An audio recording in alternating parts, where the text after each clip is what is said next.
नमस्कार. तुम्हाला ही बिर्याणी किंवा पुलावचा भात असा मोकळा असा छान करायचा आहे का? तर ही पहा ट्रिक. तर सर्वप्रथम तुम्ही जेव्हा पॅनमध्ये तूप किंवा तेल गरम करता, त्यामध्ये जेव्हा तुम्हाला बिर्याणी करायची असते, तेव्हा तुम्हाला काळ्या विलायचीचा वापर करायचा आहे. काळी विलायची, लवंग, दालचिनी, तमालपत्र हे आपले रेग्युलर मसाले मस्तपैकी तुम्हाला मीडियम फ्लेमवरतीच फ्राय करून घ्यायचे आहेत. मसाले जळता कामा नये, जेणेकरून कोणताही कडवट फ्लेवर इथे येणार नाही.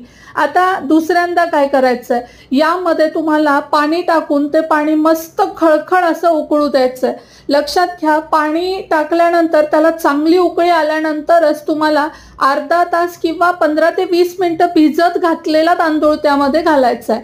तांदूळ तुम्हाला पहिल्यांदा 15 ते 20 मिनिटं भिजत घालायचं आणि नंतर अशी स्वच्छ उकळी आल्यानंतर हा तांदूळ तुम्हाला या पाण्यामध्ये टाकून घ्यायचा आहे.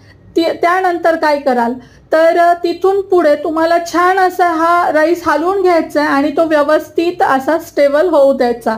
तुम्ही पाहू शकता, जेव्हा हा राईस असा व्यवस्थित स्टेबल होतो, तर पाण्यातली जी वाफ असते ती या तांदळाला मिळते आणि तांदूळ छान असा खुलून येतो. तर मैत्रिणींनो, तुम्ही पुलाव करा, बिर्याणी करा, फ्राईड राईस करा, कोणताही राईस करताना जर अशा पद्धतीनं तुम्ही राईस केलात तर मस्त असा बघा तुम्ही तो तांदूळ सगळा असा मोकळा मोकळा असा खुलून येतो.